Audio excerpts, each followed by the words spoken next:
The views expressed on this program are those of the producers and individuals appearing on this program and do not necessarily reflect the views of the Sun Prairie Media Center staff, its video service providers, or the staff and elected officials of the City of Sun Prairie. I'm your host, Mary Kaufman. On this show, we don't tell perfect stories of motherhood. We uncover what it actually takes to live it and what it means to find yourself inside it. These are real conversations with women about pressure, identity, growth, the strength it takes to hold it all and still find ways to enjoy it while tasked with raising the world. I'm happy you can join us for today's inspiring journey. And today's guest is Rachel. Rachel, thank you for coming. Thank you for having me. Yes, and we actually met at a women's conference earlier this year, which was great, the We Empower conference up in kind of not northern Wisconsin, but north of here. North of here, and Oshkosh-ish. Yeah, and that was such a great day because it was all just women uplifting women, and that's what we do on this show. So welcome. Thank you so much. Yeah. So on this show, we really talk about things that help lift other women, like I said. And we do that through the story of your experience to and through motherhood. And it's actually expanded. And we talk about what you're doing now professionally and where you're at, and really to provide a platform for other women to watch and see and learn and pull strategies, and I think just understand that they're not alone in the journey of motherhood. We all have our struggles.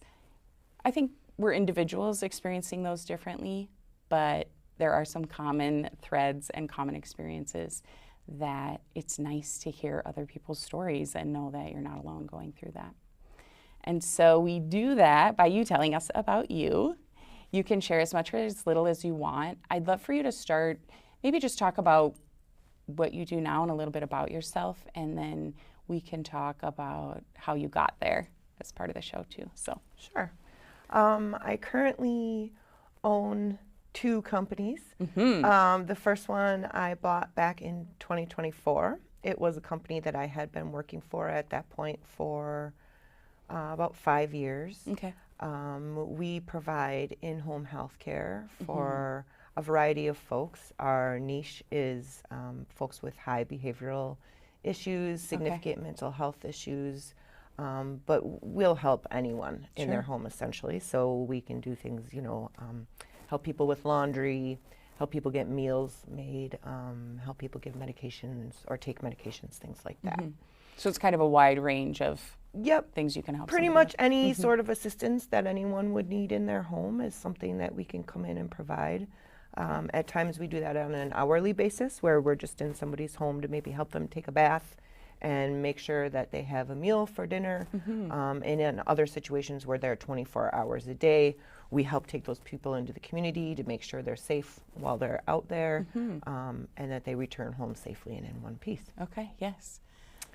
The second company that I own is actually a company that I started. So the first one I bought, and then out of that company and out of kind of a recognition that the landscape was changing, and I really felt like we were kind of starting to be priced out of the market a little bit. There are lots of little mom and pop shops opening up, doing that in-home health care piece, and they can do it for quite a bit cheaper. One of the reasons my rates are higher is because I have a really well-established administrative team. Gotcha. They help me do all of the things to keep the company going, all of the things to keep the houses going. We oversee, I don't know, somewhere around 25 homes. Wow. Yes, and so that takes a lot of work. Within those homes, there's staff often 24 hours a day. We have about, I think we're about 150 staff right now. So that takes quite a bit of management. You can imagine the payroll, all of these little aspects that come into making that, that business work. It really takes a robust administrative team. And so what I started recognizing as I was out networking is that the little mom and pop shops, they offer a lower rate to the folks that are paying those rates, but they don't have that administrative team. Right. And so these big insurance companies, they go, of course, for the cheapest rate that they can get, which is understandable. But what happens then is a lot of these smaller companies end up growing really fast. Sure. There's a lot of need out there. So. Yes, there's a ton of need. And as you know, the boomers age into needing more help, like it just grows and grows. There was also a movement back, 10, 15 years ago in Wisconsin to really deinstitutionalize people and get them out of places like Mendota or Winnebago Mental Health and have them more in the community. So as we continue to try to push for that, you just have an increasing need.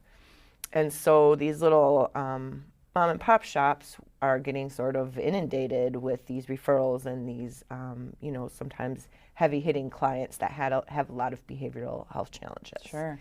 And so they're able to take that on and they want to grow their business, but often they grow so quick they don't realize you really need that administrative support to be able to keep things running smoothly. Right.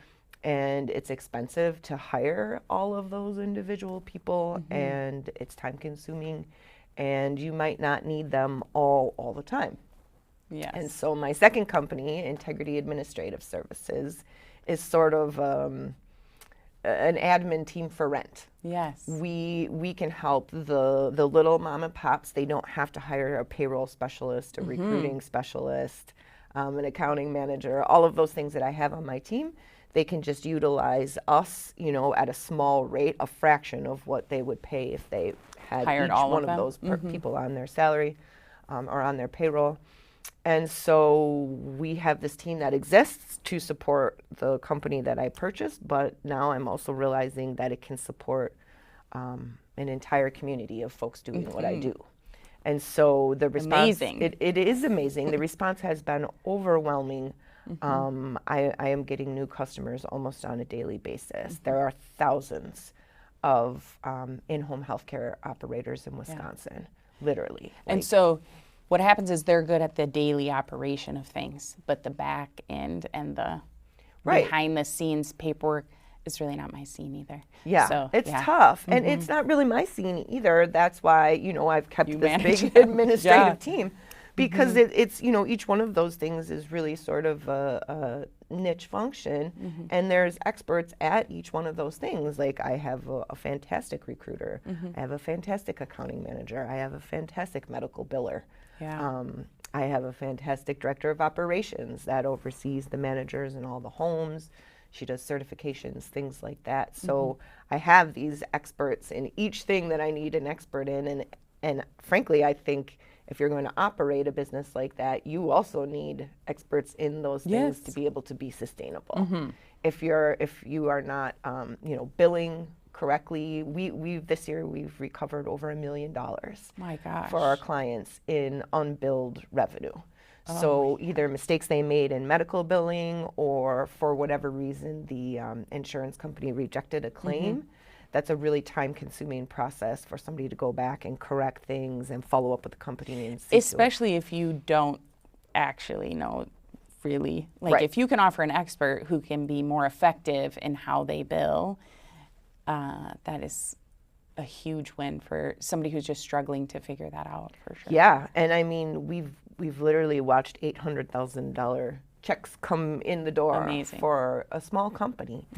That's life-changing.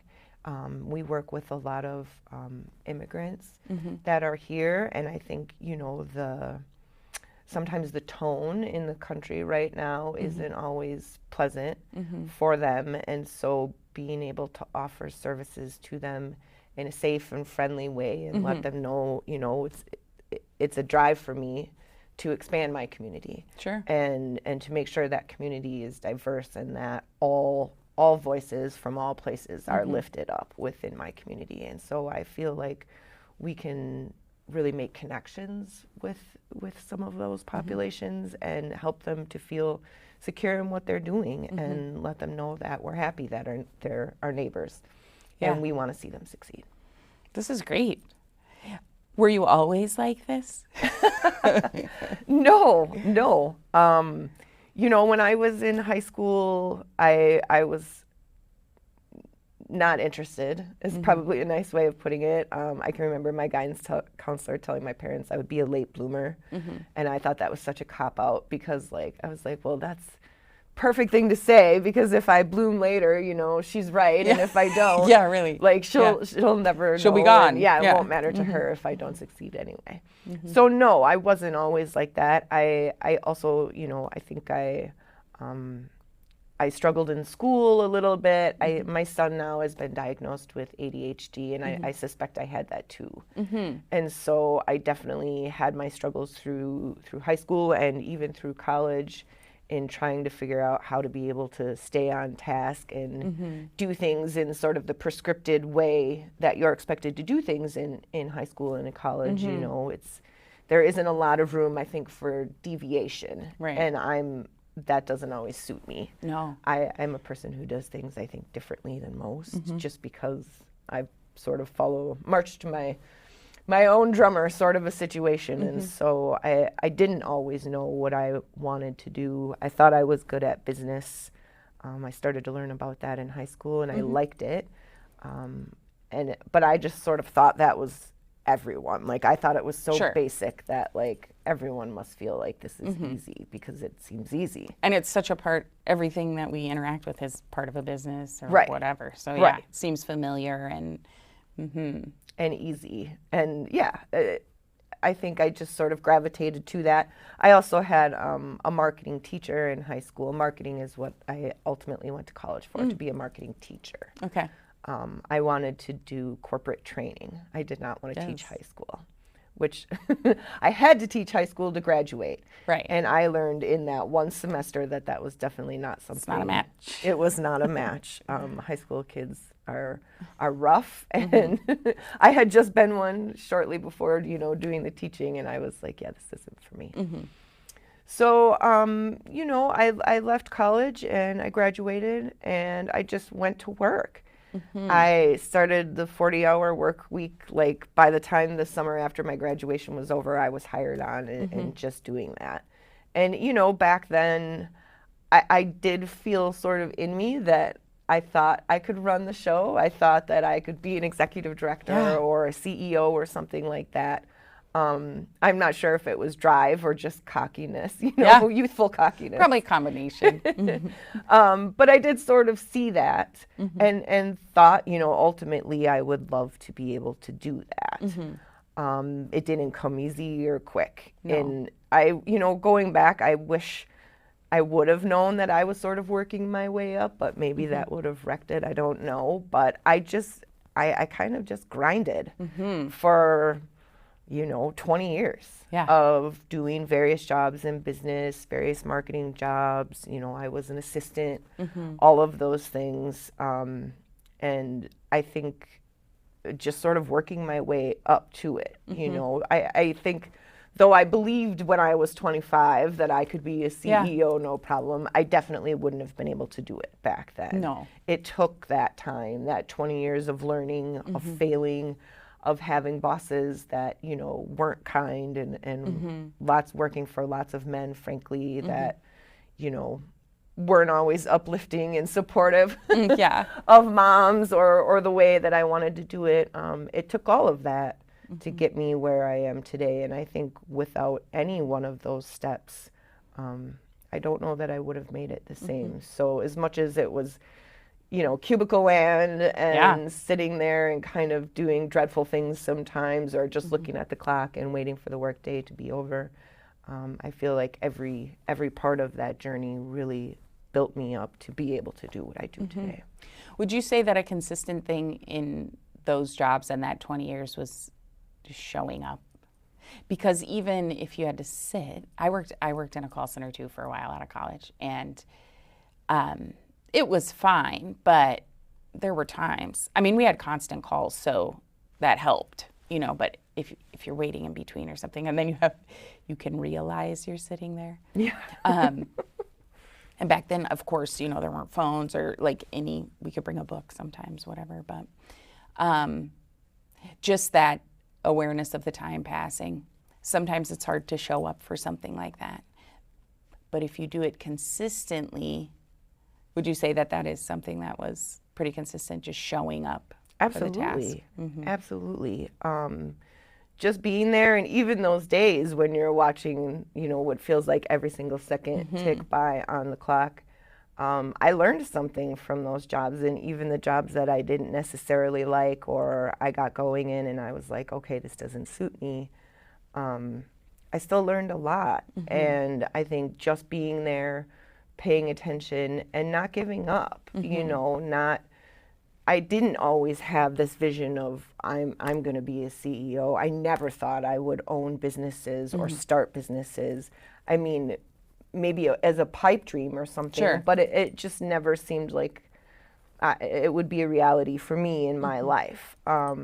So just showing up to those jobs, learning, failing, that is one thing that I think is so important too, is going through the failures. I am at heart, I think, a bit of a perfectionist. I never want to fail. I never want to do things wrong or whatever, but having those failures, having those moments of, I've been fired from a job, or I failed on projects that I thought I was going to be great at and then I wasn't. Those things are just as important, if not more important, than the successes as well.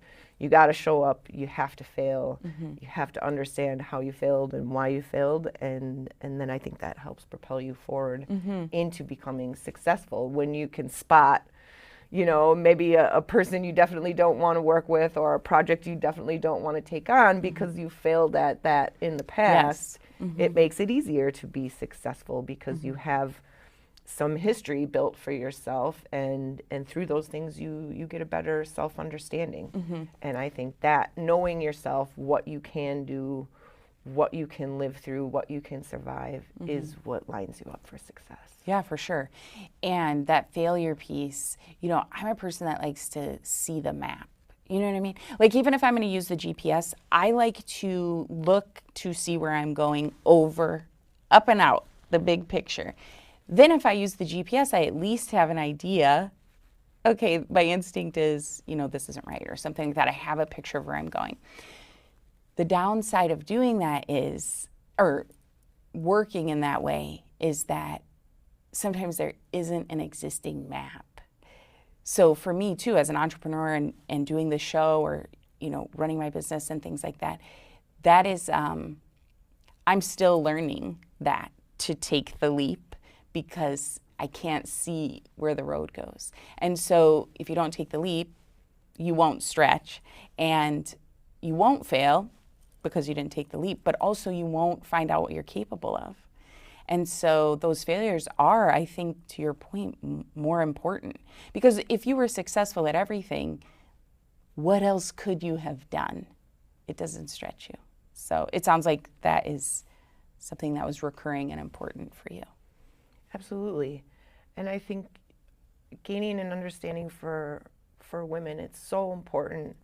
And it sounds so cheesy, but just to believe in yourself.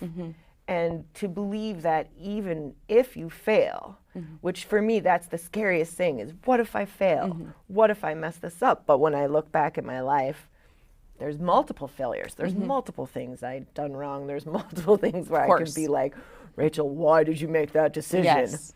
But the fact is, here I am. And even through those things, I was resilient. I made mistakes. I failed at things. I got into, improper relationships, or took a job I shouldn't have taken. But I lived.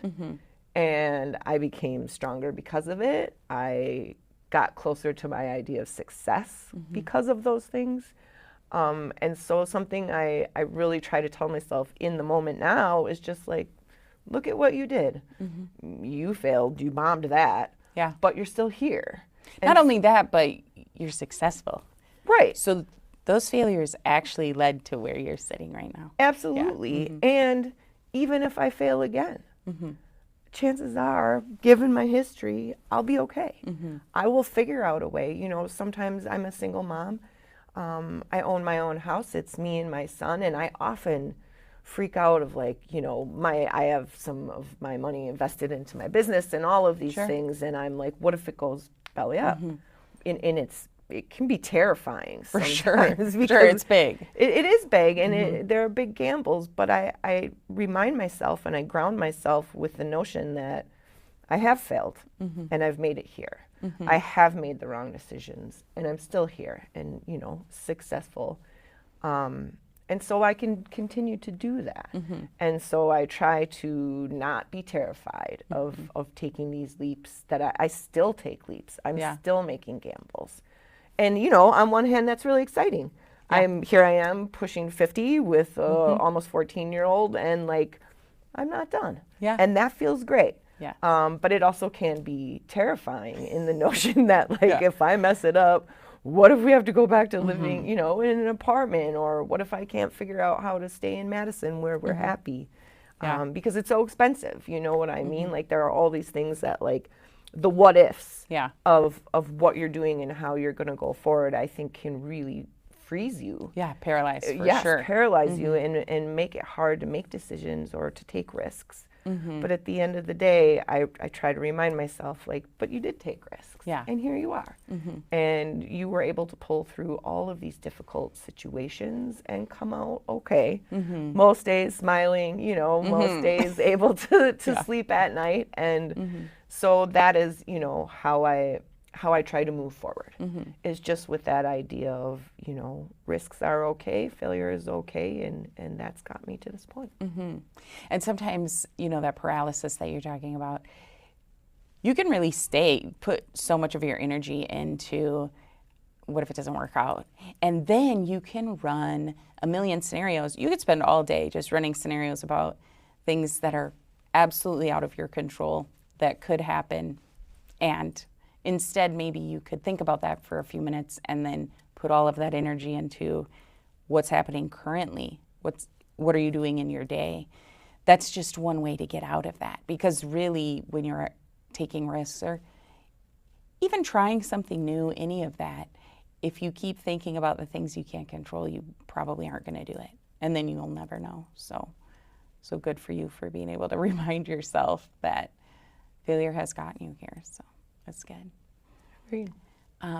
So let's talk about motherhood. Sure. Okay. And we always, you know, on this show, we talk about our kids because our kids are our story, but they also have their own lives. And so we try to talk about them as parts of our story that, what has that meant to us? How did that turn out for us? How did that come about for us? And without telling, you know, all the details about who they are and spoiling that, you know. So, my son asked, he was like, are you going to say my name? Yeah. Are you going to talk about me?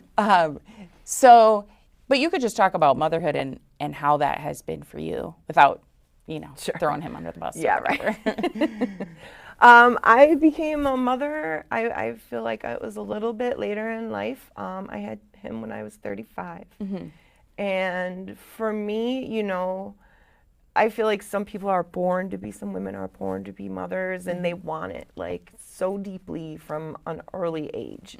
And I was more of I'm on the fence about kids. It wasn't like a driving force to me. I kind of got into my mid-30s, and I was like, well, if I'm going to do this, you know, now's the time. And so I didn't, you know, have much of a concept of what I was getting into. As you know, in my own childhood, my parents kind of they allowed me to be very independent from an early age. Were you an only child? I was an only child. So I didn't, you know, have that big family dynamic where I kind of understood or took care of smaller siblings or anything like that. So I feel like I went into it pretty blind. And pretty quickly after giving birth, it was like, whoa, what have I done? And this seems really hard. Yeah. And I think pretty quickly after that, you know, I got this real drive of like, wow, I really have to like protect this child, and I really have to create a space where he feels safe. And all these different sort of driving forces erupted in me that I had never felt before. Like you know, when I was in my 20s, I jumped out of a plane and went whitewater rafting and did all these dangerous, like risky things that I loved, adrenaline junkie stuff. And all of a sudden it was like those voices got quiet.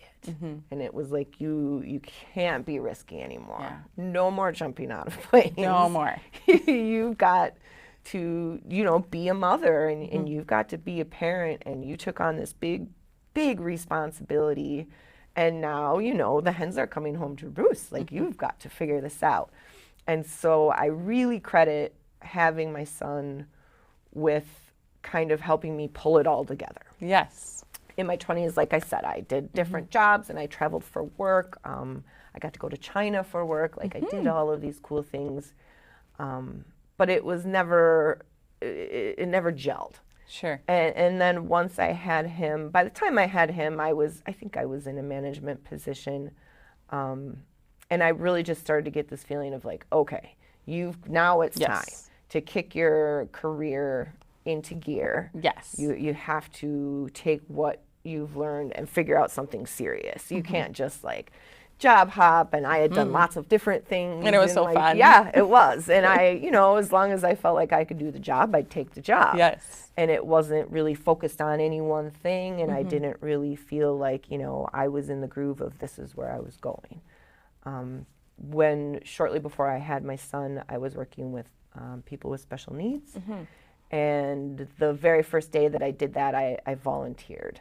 Okay. And I walked on to this bus. We were going to a brewer game, and there were several folks, not so much the behavioral folks that I work with now, but back then, just some people who wanted to go to the brewer game and needed help, navigating the space and making sure they stayed safe. Sure. And so I got on that bus, and they, not knowing me, somebody was like, hey, this is Rachel, she's going to be helping you guys today. And they were like, Rachel! And I just got this like resounding, welcoming, like I got hugs and kisses from people I did not know. And I truly was like, well, now this feels good. Yeah. Like all of these other manufacturing jobs and marketing jobs, like it never felt great. You're sitting in a cubicle, you're watching the time click by.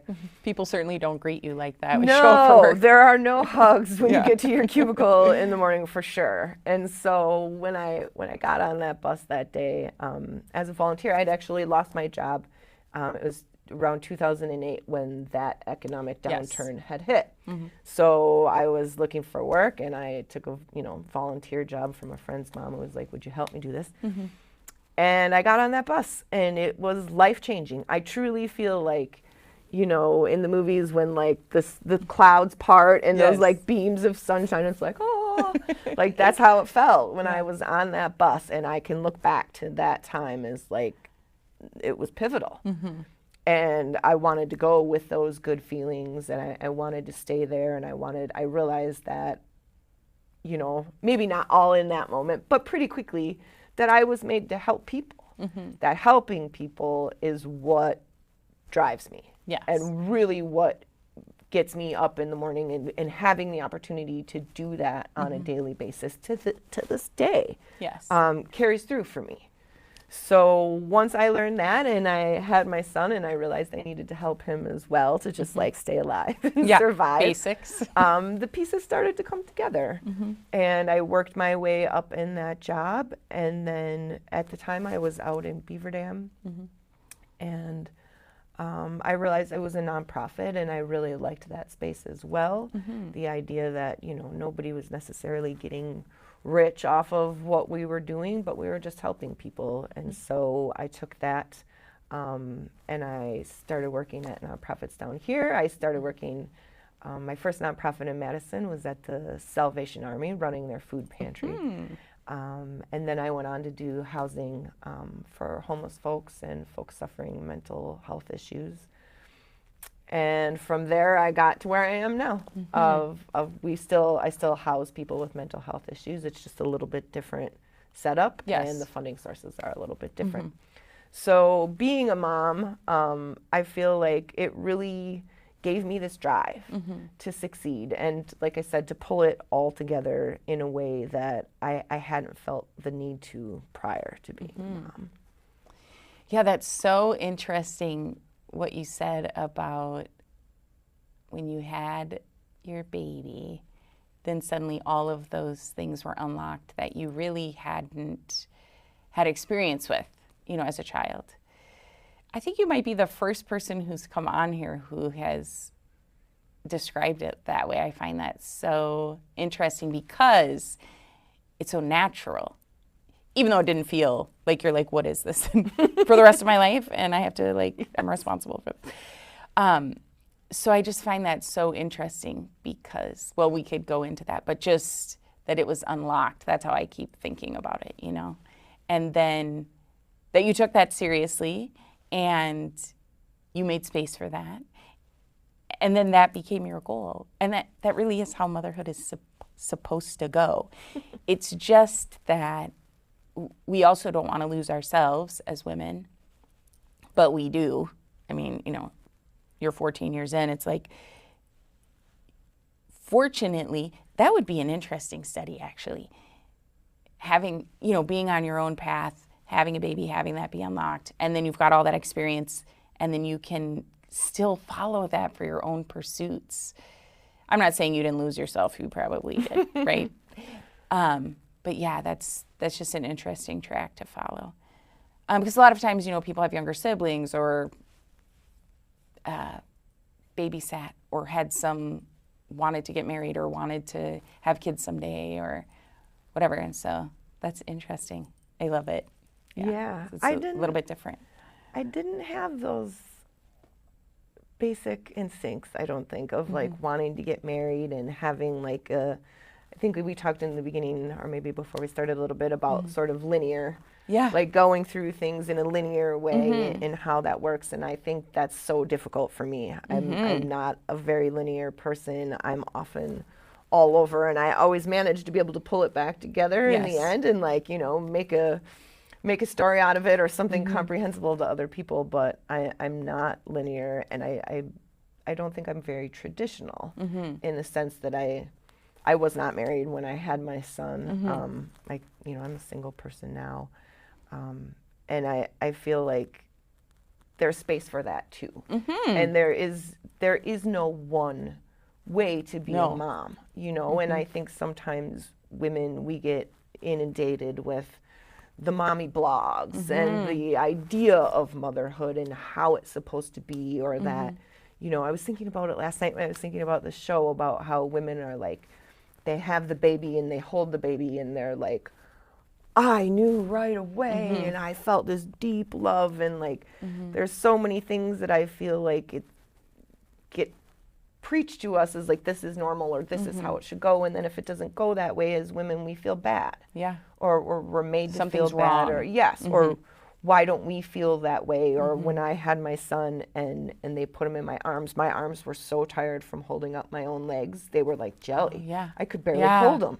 He was just on my chest, and I was like, somebody come and get this baby. He's going to slide off. Like, in that moment, I didn't have that, like, perfect of, like, oh, this is the best thing, and this is what I was made to do. I was, like, scared. He was slippery and covered in goo, and I was scared he was going to slide off, and I wasn't going to be able to protect him. So, you know, I just think as women trying to lift up other women, it's really important that we remind everyone there is no one path. There is no perfect way to go about it.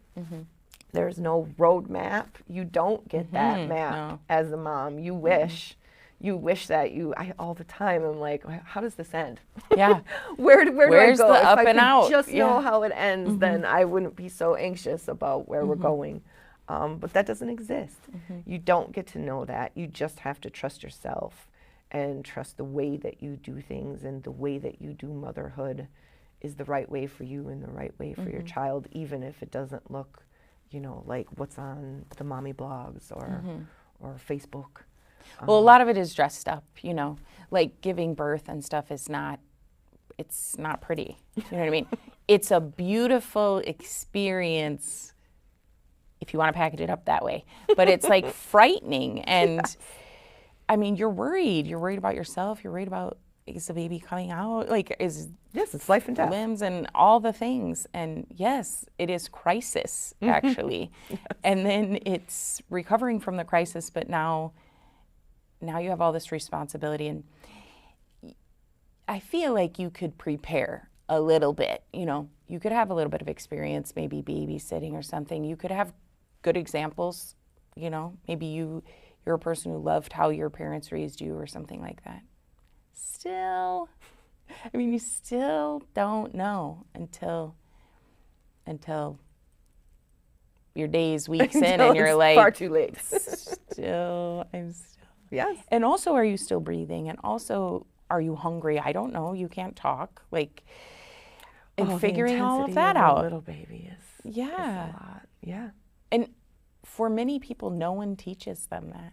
And there is that, you've shown us today, there is a natural something, you know, after you have your baby, but it's not like, it doesn't come out with like a manual that's like, hey, this noise means this, and it's all just figuring it out. Oh, and by the way, you still have to do the other parts of your life. Yeah. You know? For sure. I can remember when Tate was small, he, 6 months or something, I had gone back to work, so I took the, whatever you get in the States, I don't know, 12 weeks or something you get off. It's not enough. Not enough. But I had gone back to work, and he never took a bottle. And so his dad was bringing him to me at work 2 or 3 times a day to breastfeed while I was at work. So I would literally be like typing and doing stuff, and then, like one-handed that and one hand breastfeeding, and my work wasn't super friendly about it at the time. So like, they couldn't prevent it, obviously, from happening, but it wasn't super cool with everyone. Everyone felt like I was taking breaks, and which is like, you've got to be kidding me. It's not but a I break. can remember at one point, like, one of my main things to do for my job at that time was case notes. Like, you just had to like case note on all the people you dealt with in a day and where they were at, and turn it into insurance or whatever it was.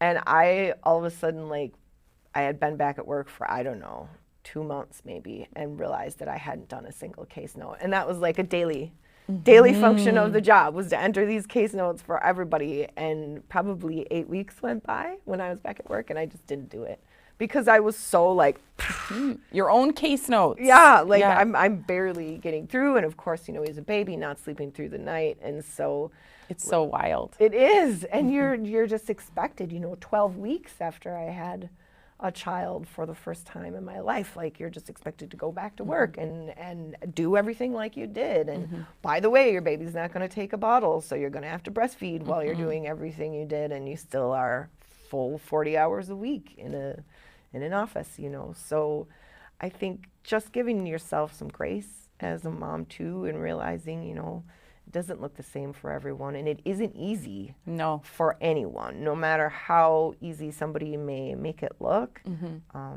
It never is. I think all women struggle in those times and throughout motherhood, and it's important to acknowledge that. Like, it's rarely you're a mom of multiple kids. Like, it's rarely smooth sailing. No. It's always something going on. Beware if you think the seas are calm, because fake. As soon as it's stuff a pirate ship coming.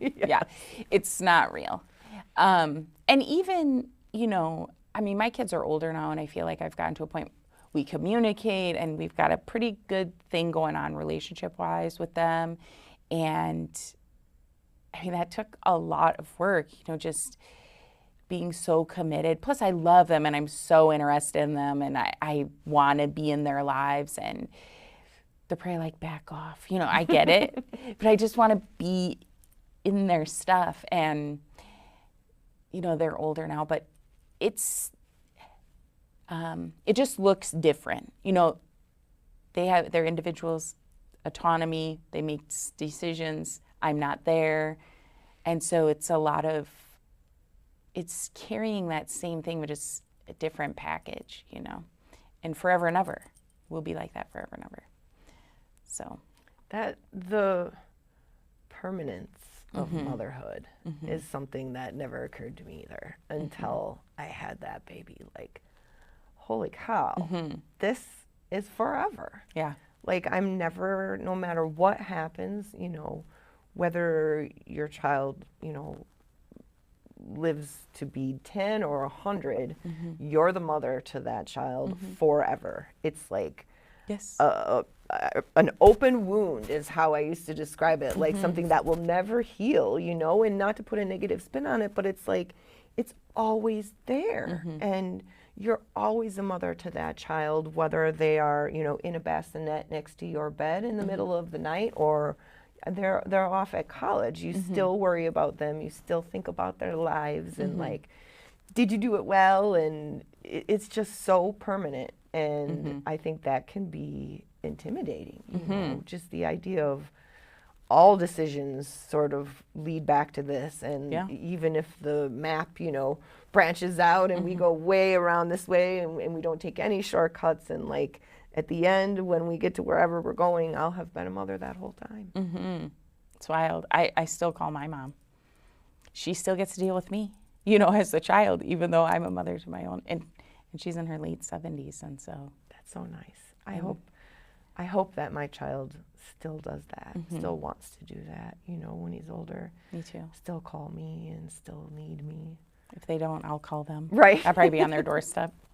Right. Still want to know their business. Okay, so I think, you know, it's interesting too, thinking about how you described high school. First of all, I was similar in my 20s. It was like, I'll just do whatever because it was just me. And if I could do the job, I would do the job. And I had a great time, like just in my 20s. And then I too did not have babies till I was in my 30s.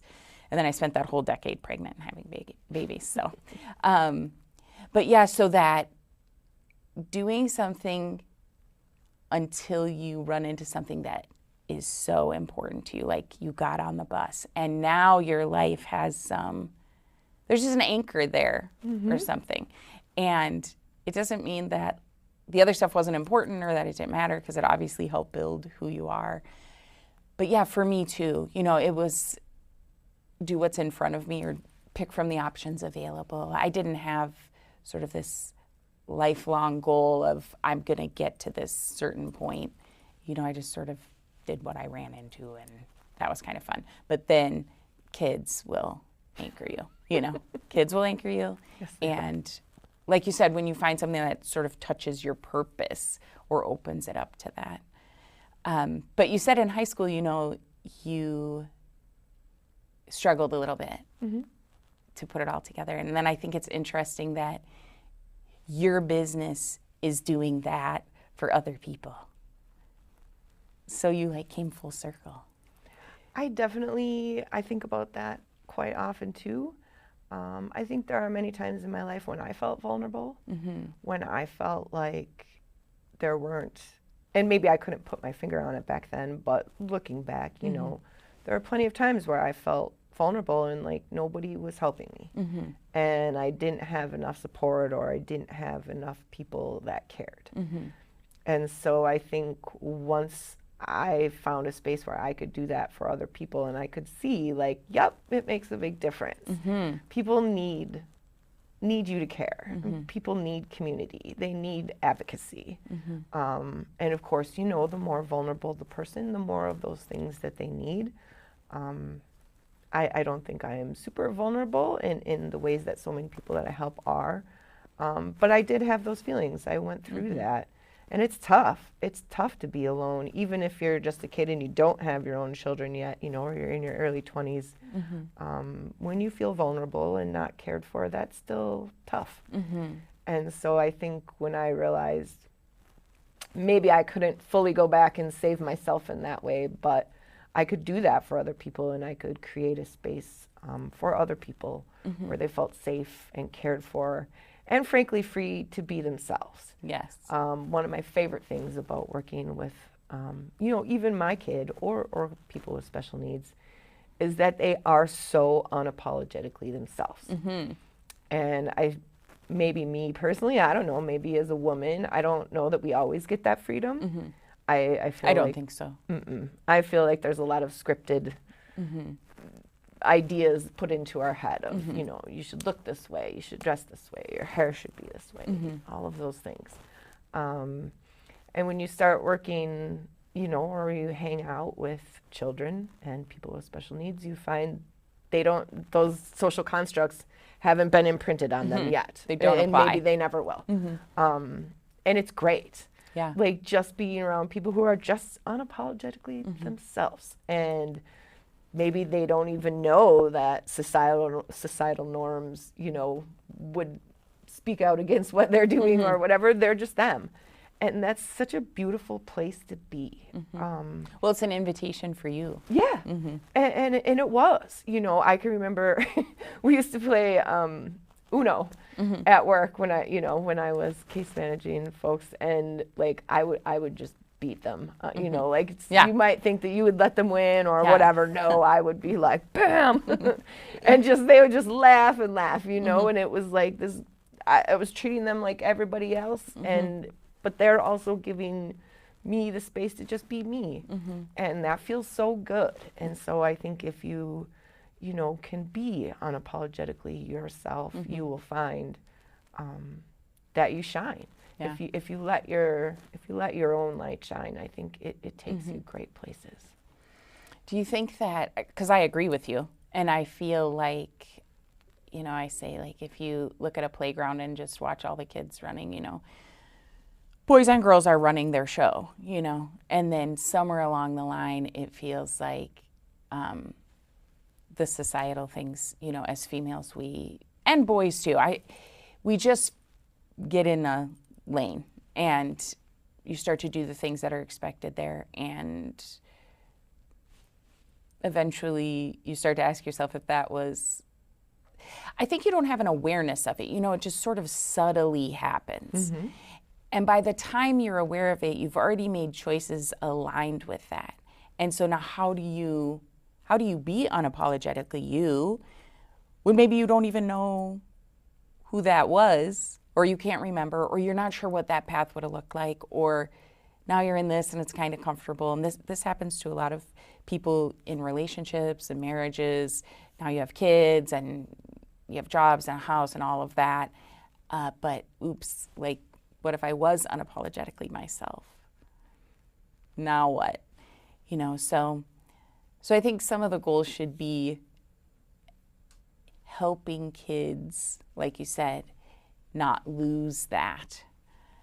And then how do we do that? So I really think embracing the discomfort is something that I try to work on with my son, and I try to think about that for myself going forward, and not in a way where you're being victimized or anything like that, but if something feels weird or different, lean into it.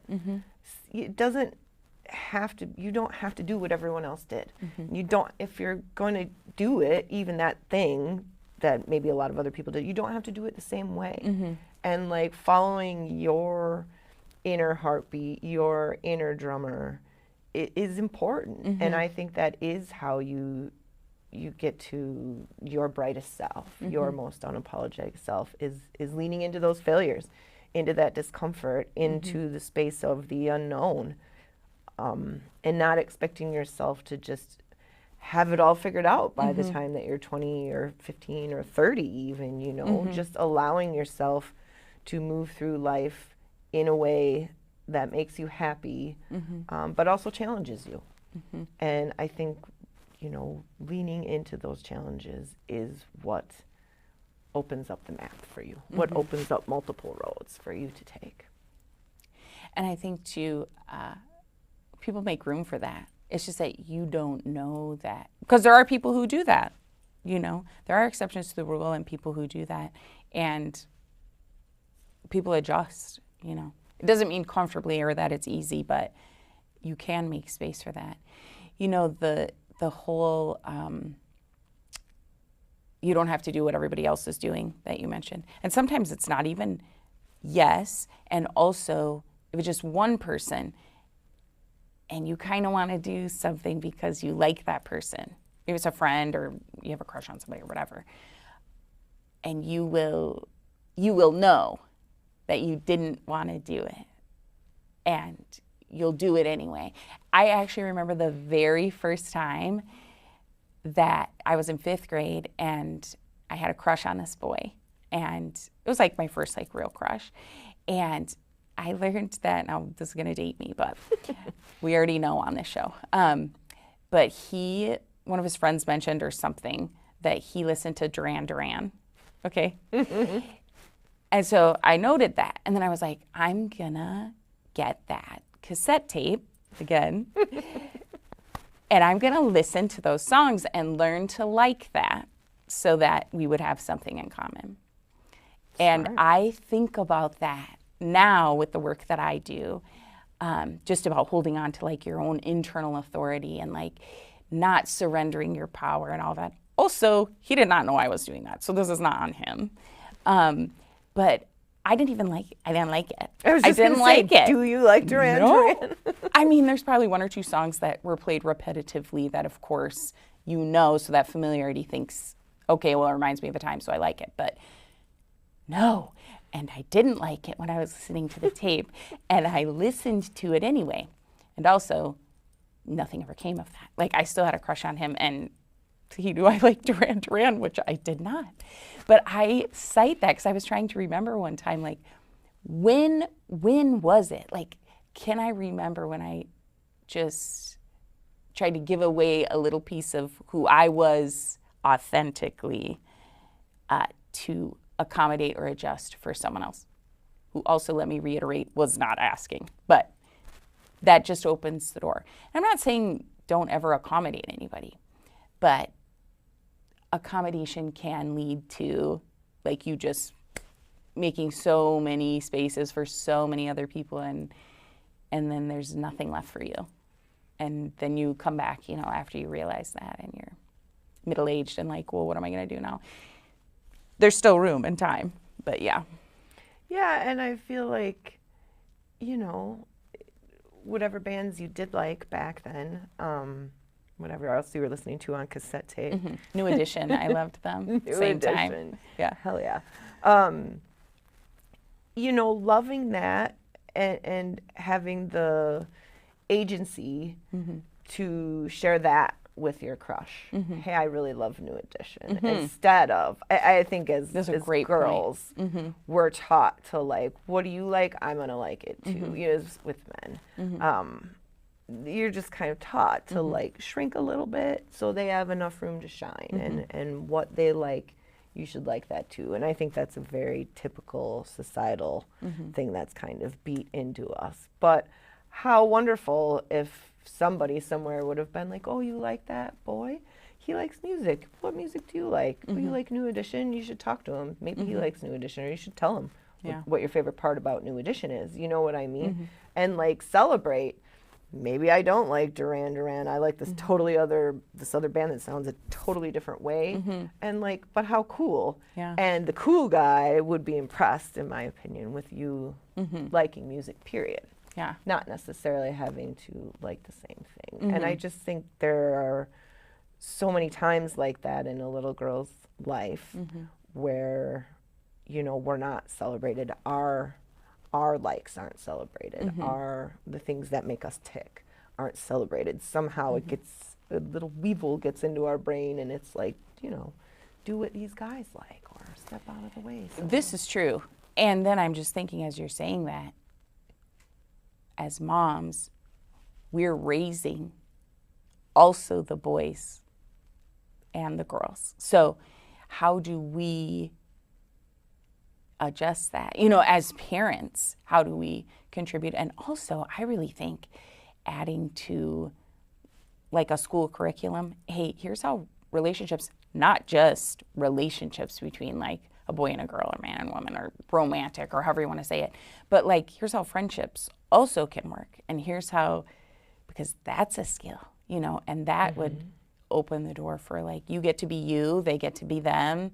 You can find some common things, or maybe you just want to go explore some new things together. Those would be some life skills that could be helpful to learn in school, alongside math and reading and the other things. That's what moms are for. We teach all the other stuff. Maybe not the science and the math, but like the life skills, the friendship building, the, you know, you're right. I think so often about my responsibility in raising a man. And like, you know, I've gone through my life now for 48 years, and I've dealt with a lot of men, and there are things that, you know, of course, you're like, God, why is it like that? Or why are they all like this? Or, you know, things like that. And so I feel this significant responsibility in raising a man, you know, an eventual man that shares in the mental load. I talk to my son a lot about like, just the other day, I'm like, do you have your stuff ready? And he said, yes. He was going to his dad's house, and so he had a bag packed. And I said, yes. He's ready to go, and we get in the car and we get about 15 miles down the road, and he's like, when we go back, you know, remind me to get my helmet. And I was like, we're not going back. What? And I look in the back seat, I'm like, you didn't put your stuff in here? And he was like, no, I thought you were going to get it. And I was like, you know, this is what I'm talking about. And it's like, you want to put all the mental load on me, and I need you to take some of this now. And I need you to understand that, like, I, as a woman, as your mom, like, I'm here for a lot of things, but it isn't just to, like, follow you around and pick up your Kleenexes as you drop them and pick up your candy wrappers as you eat the stuff out of them.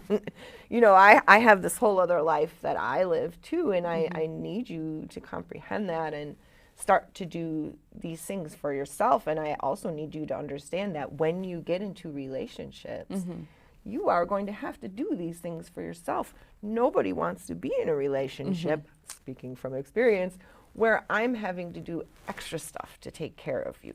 I, as an adult, want another adult who's got full agency in themselves and who is taking care of things, and then we come together and there is, you know, maybe we're emotionally taking care of each other, but mostly we're two fully whole people that take care of ourselves. That's really the goal. Yeah, and then we come together for, like, the fun stuff. Have not met that goal yet in my personal life, really, but that's how I envision it. And I do feel like it is my responsibility to get that into his brain now of, like, you know, my parents, my mom did the dishes after my dad did whatever and cleaned up after him and did his laundry and all of those things. And, like, I think maybe some of that is what, you know, helped me veer away from marriage so early, is I didn't want to be doing those things, and I'm not sure any woman really does, but somehow society sort of just builds that into us, that you give up these little pieces of yourself to make somebody else happy or to bring them into your fold. And in the end, I think you're really just, you know, you risk having just missing pieces of yourself in this relationship. And so I'm really trying to teach my son, hopefully, a better way, you know, and how to be a whole individual on his own that isn't just looking for a relationship to kind of support him wherever he's at. Yeah. Or just relying on somebody else.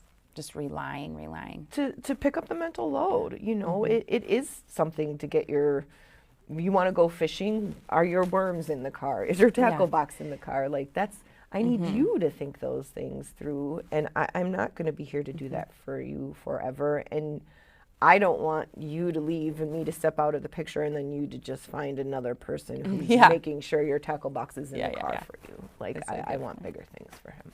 Yeah, same. It's a big job. It is a huge job. It's a never-ending job. It's a forever job. And, you know, it comes with a lot of pressure, I think, and it's tough. It's tough to navigate all of that, and still, as I was saying to my friend last night, like, she's got a full-time job, she's got multiple children, she's running a household. Like, of course she's feeling crazy, of course she's feeling, you know, overwhelmed and exhausted. Like, each one of those things, a full-time job is a full-time job. So is being in a relationship, that's a full-time job. So is being a mother.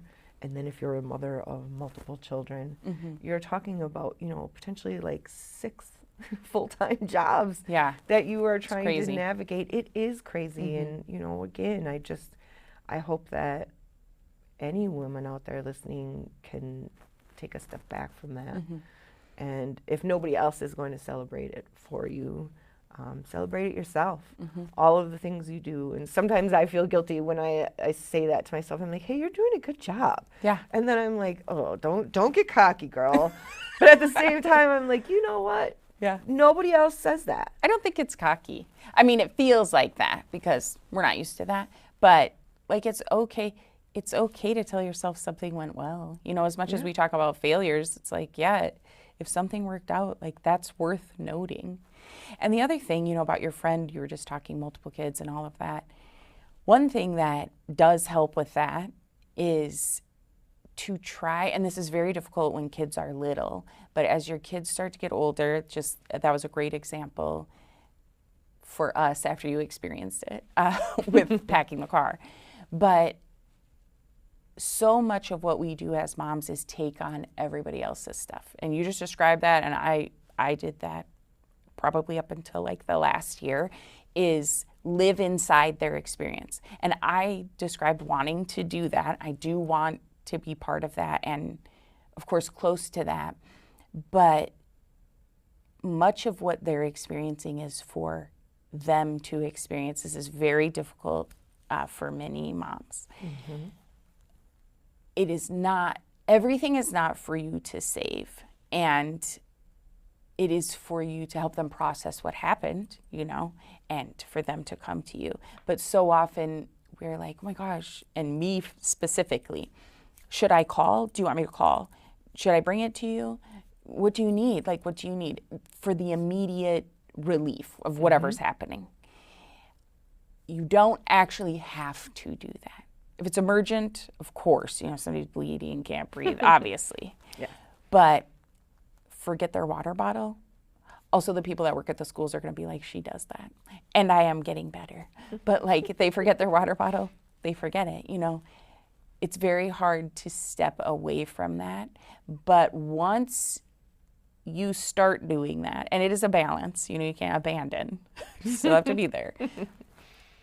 But the thing that didn't work out at school with the friends, that you feel so bad for your child for them experiencing that, it's actually like, you can feel bad, but you don't actually have to walk around having that permeate what you're doing.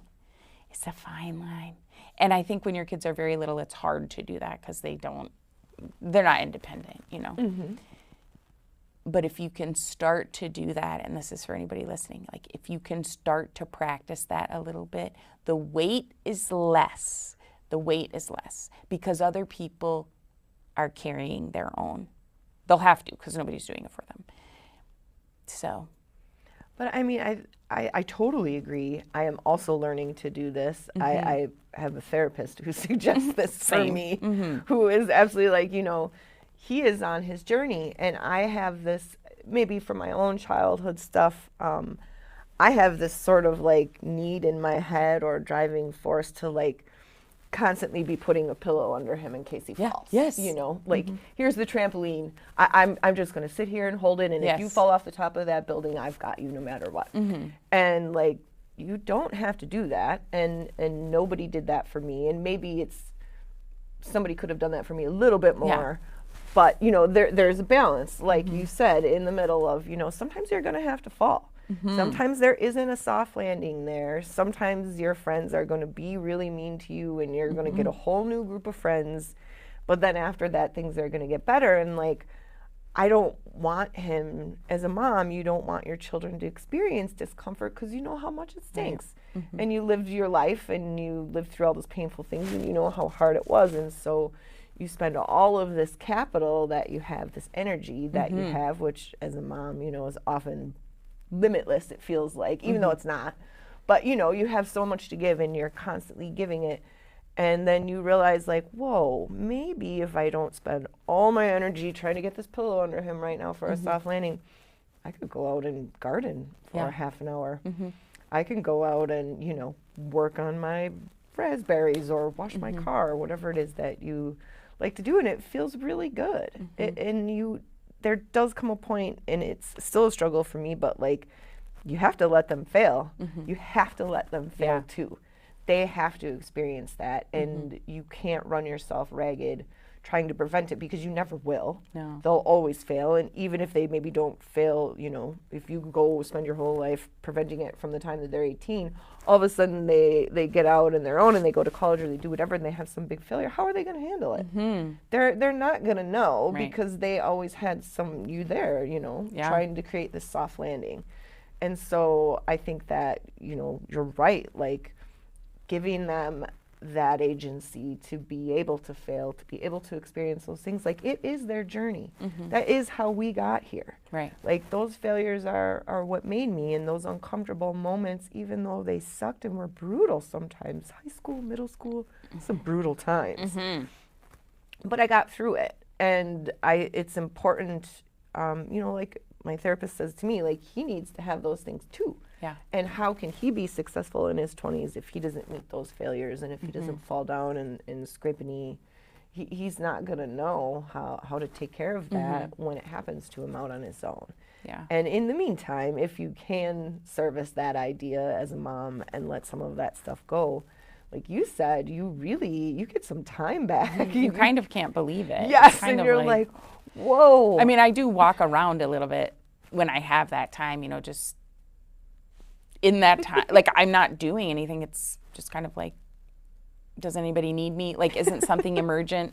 You know what I mean? Like, it's so strange. And eventually it's productive. But, like, in the first part, it's just like getting used to it. And some of that is their age, too. And that does come with age. Like, when they're very little, you do have to kind of get the pillow out and stuff like that. But most of what you're carrying a trampoline for is stuff you can't control anyway. It's just an illusion of you contributing or preventing. It's not. And you'd be better served to be sitting there when they walk in after something has happened and help them through the aftermath of that. Yes, and not so stressed out because you've been carrying that trampoline and trying to get it in just the right place that you can receive what they're saying and you can help them navigate, you know, how to process those feelings or what they're going to do next to change the game. To have that capacity, your own mental capacity to be able to help them through those things is crucial. And it's hard to do sometimes if you're sweating all the things that you can't even control anyway. And it's kind of beautiful to watch them be an individual person going through that, you know, because you did help them get there. So you can, you know, take some pride in that. And then I think it's just hard because you got to, it's letting them go a little bit at a time. And it's all a balance. It is a balance and it is hard.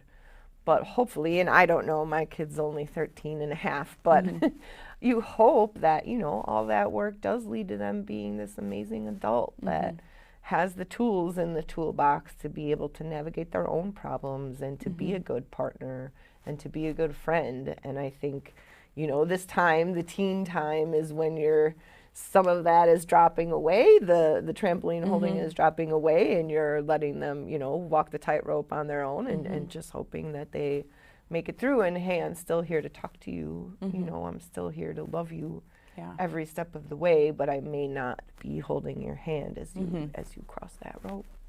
And you have to pick your socks up. Yes. Stuff like that too. And could you please clean your room and your bathroom? And here's a whole list of other stuff. Yes. So, okay. We covered a lot. This is good. Before we wrap up, is there anything, I mean, we've talked a lot about just motherhood and your own success in your journey. Is there anything you want to leave with, you know, the moms or the parents, people who are watching? I mean, you've had kind of an amazing journey to be where you are. And also it's hard. Like even when you came in here, it's like you're juggling a bunch of stuff before 9 even, you know, to come here. And so you've made it to this place, but it doesn't mean that it's just easy here now. You know, you're still dealing with a lot of stuff, you know? Yes. So, I don't know, is there anything? I think that's a really good point. I think it's so easy to look at other people at face value and think that they have it easy or that they're successful. When people call me successful, you know, I appreciate that, but I also feel like it's so precarious. And at any point, I could be right back where I started, and I've made some big gambles, and, you know, you never know. And so I think it's important to just remember, like, nothing is cookie cutter. There is no roadmap from point A to point B, from birth to death. I wish my anxiety would love to just know exactly where it's going and how I get there and where I wind up, but that doesn't exist. And so I think just remembering that, you know, it can always look different. There is no one path for success. There is no, you know, I may be considered successful now, but I wasn't that high school kid who got straight A's, nor did I do that in college. I just found my own way, and I didn't give up. I showed up. I did the work, or at least I showed up to work and tried my best. And every step of the way, I think, you know, you're learning important things, and just because you're maybe not where you think you're going, don't discredit where you're at. try to live in the moment and just know that your path and your journey is a unique one, and that's the way it is for everyone. And stick with it and don't give up. And I think that anybody can be successful if they just stay true to themselves. Very good. And if there are any, you're having a lot of success already with people contacting you, but if you wanted other businesses to contact you for what you're offering, we'll put the website up on the screen, but say the name of your business again. Tell them how to get a hold of you. The name of the business is Integrity Administrative Services. We have a website, integrityadministrativeservices.com. You can contact us through that website, or you can email me at rachel@integrityadministrativeservices.com. Okay. And Wisconsin? We can help people nationwide. Oh, good. And there are healthcare operators nationwide. We do focus mainly on Wisconsin. There, like I think I said earlier, there are thousands of these operators. We can also help nonprofits. We really can do the administrative workload for any company. Okay. So if you're a small business starting out and you're growing, you need some help with your payroll, or you need some help with training your staff, billing, anything like that, we can do it for any company. Okay. So like I said, I feel like we're an administrative team for hire, and we can support your business so that you don't have to invest fully in an administrative team. Awesome. That's great. Yay. Good feels luck great. with all of that. Thank you so much. Yeah, and managing that and parenting Yes. and all the things, being who you are. I'll take all the luck I can No more get. jumping out of planes. And all of Yes, that. no more jumping out of planes. Those days are gone. Okay. Well, I really appreciate that you came on, Rachel. Thank you so much. Thank you for having me. And for everybody else, remember to keep your perspective, but don't be afraid to step into somebody else's like we did with Rachel today. Be resilient. Continue to show up. We talked a lot about that today. You need it. Your kids need it. The world needs it. Continue to have a pursuit and a goal. There may not be a map to get there, but as you are moving through your days, it's good to have an idea of where you want to go.